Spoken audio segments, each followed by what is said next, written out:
దేవుళ్ళందరూ స్వర్గంలో చాలా ఆహ్లాదకర వాతావరణంలో ఉంటారు, కానీ శివుడు శ్మశానంలో ఉండడానికి ఎక్కువగా ఇష్టపడతాడు.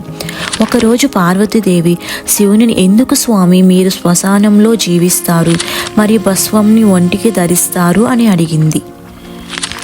దానికి శివుడు పార్వతీదేవితో ఇలా అన్నాడు: మనుషులు జీవితాంతం వాళ్ళ కుటుంబ సభ్యులు మరియు బంధువుల కోసం జీవిస్తారు, కానీ మనిషి చనిపోయిన తరువాత వాళ్ళు మనిషి శవాన్ని శ్మశానంలో వదిలి వెళ్ళిపోతారు.